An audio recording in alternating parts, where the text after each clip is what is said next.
rasanya klien kami itu agak berlebihan, bahkan ya offset gitu. Kalau mengambil pilihan bermediasi, berdamai atas nama pribadi, padahal perkara ini substansinya sudah perkara publik.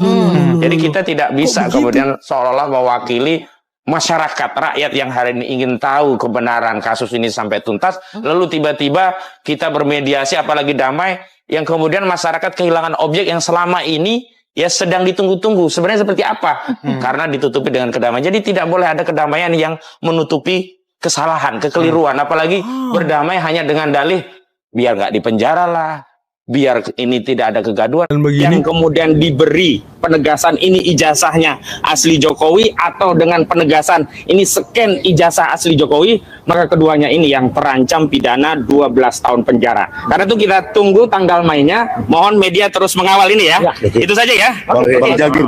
Cukup sementara. Cukup dulu ya. Cukup sedikit aja. Cukup. Duh.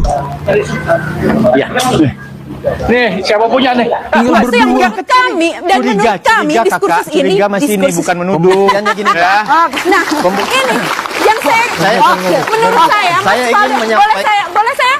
Oke, menurut saya Mas Faldo gagal paham. Apa hubungannya antara apa statement Partai Demokrat, statement Ketum AHY yang pada saat itu adalah tentang rumah perjuangan. Tidak ada dalam gini, dalam permasalahan sekarang ini, bahkan pada saat pernyataan itu tidak pernah ada yang bilang bahwa Pak Jokowi adalah bagian dari kudeta. Tidak pernah. Kita lihat tahun sekarang. Kayak ngadepin Bang Jansen, Bang Jansen tapi kan itu sudah selesai permasalahannya. Itu sudah selesai permasalahannya.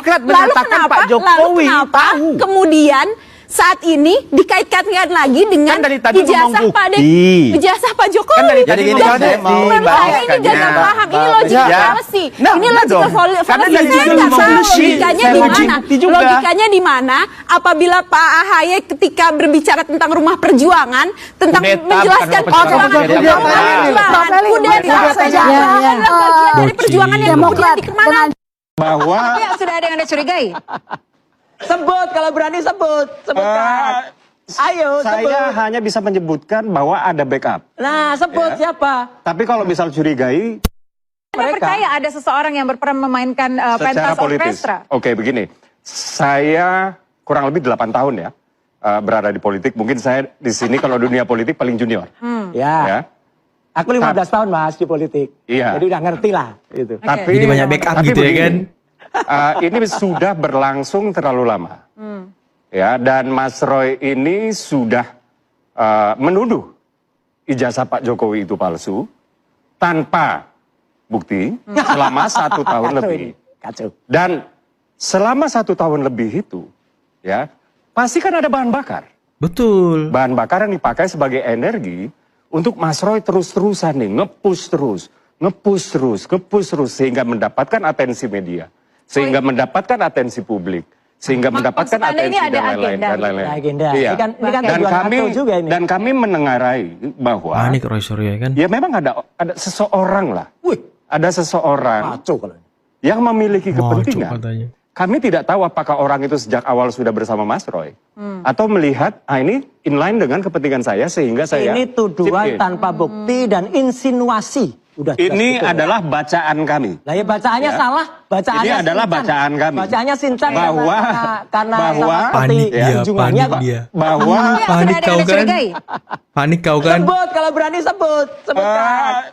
Ayo saya hanya bisa menyebutkan bahwa ada backup. Nah sebut siapa? Tapi kalau misal curigai, Roy Suryo mau menjebak ya kan? Pernah membicarakan itu. Mau menjebak ya kan? Persen orang yang suka sama Pak Jokowi, bahkan setahun setelah dia tidak lagi menjadi presiden, dan bahkan setelah diserang dengan berbagai macam isu, 83% itu besar.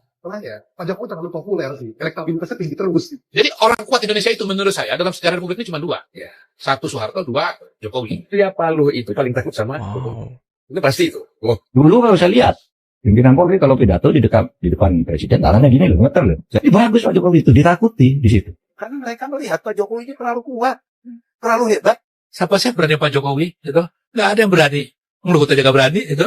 Banyak jenderal-jenderal gak berani. Apalagi seorang Eros Jarot gitu. Dikritik Surya Paloh, oke. Dikritik Mbak Mega, oke. Terus dia bilang gitu, aku ini dikritik Jokowi, gak apa-apa aja. Akan jangan Pak Jokowi. Kenapa kok kesannya Asal jangan Pak Jokowi ya kan. bisa mempengaruhi dan lain sebagainya sampai hari ini aman. Korea. 100 Korea. Saya sudah belajar politik. Saya belajar dari Pak Jokowi yang mengalahkan saya. Belajar dari Pak Jokowi. Berarti itu guru yang hebat, ya kan? Jokowi itu saya dari awal sudah mengatakan do not underestimate with this guy. Jokowi itu harus jadi ke teman. Lu jadikan dia lawan, modal sendiri lu. Modal sendiri. Sesuatu yang kalau mau digoreng dan sukses digoreng itu harus mengaitkan dengan 007 Indonesia kita ini ya. Apa-apa yang negatif dikaitkan dengan Presiden Jokowi sebelumnya.